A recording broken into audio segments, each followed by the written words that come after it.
Julia Roknifard is a senior lecturer at the School of Law and Governance at Taylor's University. She's in the Malaysian capital, Kuala Lumpur. Julia, thank you so much for joining us. Really, realistically, how big a threat are the Houthis to the US and its regional interests?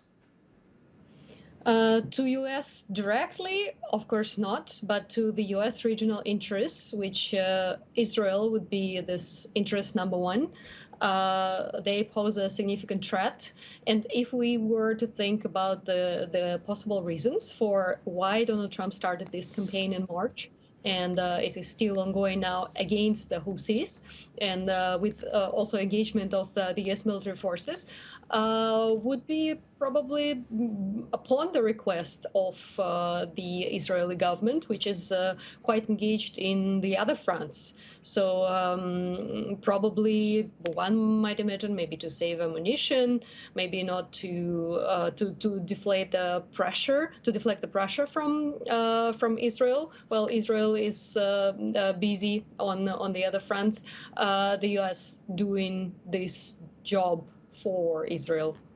But the bigger picture, surely, for Washington is Iran, because pretty much every group that has attacked American interests or Israeli territory over the past year and a half has been aligned with Iran. So surely this is also a power play, isn't it, from Washington to show Iran that it's going to take the actions that it wants whenever it wants, whatever Tehran's interests.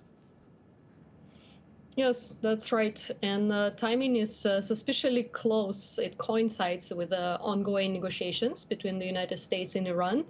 And you can't help but wonder if this is supposed to serve these attacks against the Houthis and who are represented in the media, especially in the US media, as the Iran-backed Houthis, to use these attacks as another leverage in the ongoing negotiations where Trump is trying to rush up Iranians, giving them currently, if I'm not mistaken, 60 days to come up with some sort of outcome from this indirect negotiations that they are currently having, second round in Italy that they're supposed to have.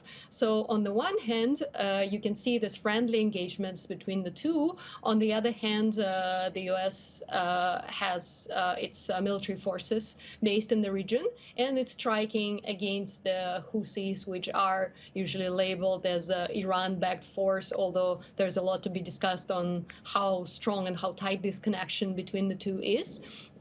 So it might be used as an instrument in these negotiations, of course, and part of it also to advance Trump's own agenda in the region, although there's also a lot of debate on what this agenda consists of.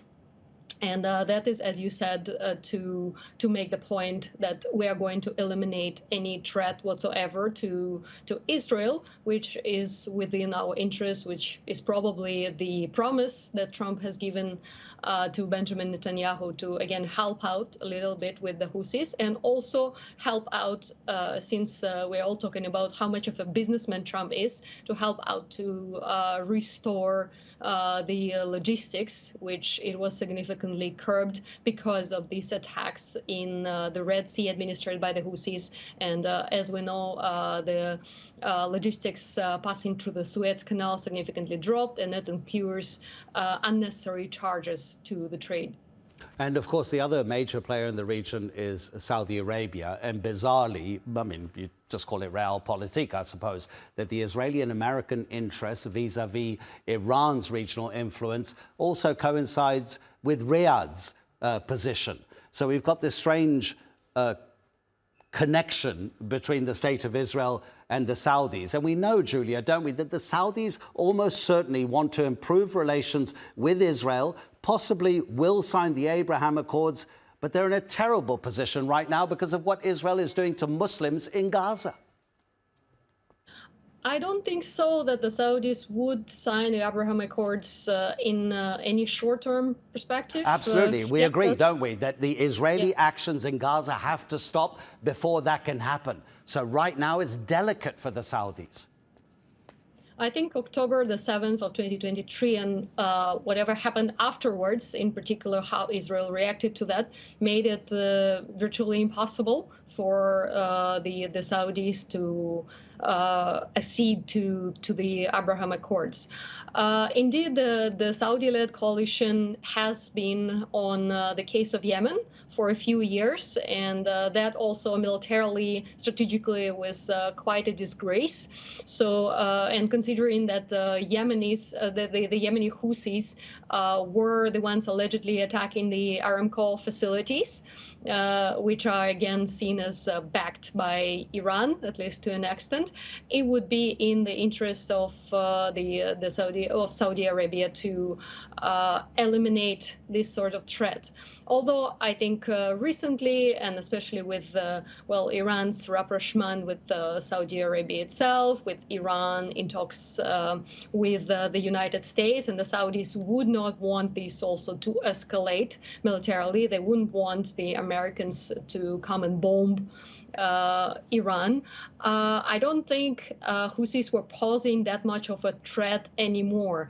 It serves to another factor here, though, is that while the Palestinian cause still raises so much attention and everybody is looking at it, for the Yemenis, for the Houthis who proclaim to defend the Palestinian cause themselves, there is not much of somebody coming to the rescue to speak out for them in the course of these attacks. And you can see that we are also discussing it in lines with what is happening around Gaza, because they also pledged their support to the cause, and they are kind of on an offensive right here.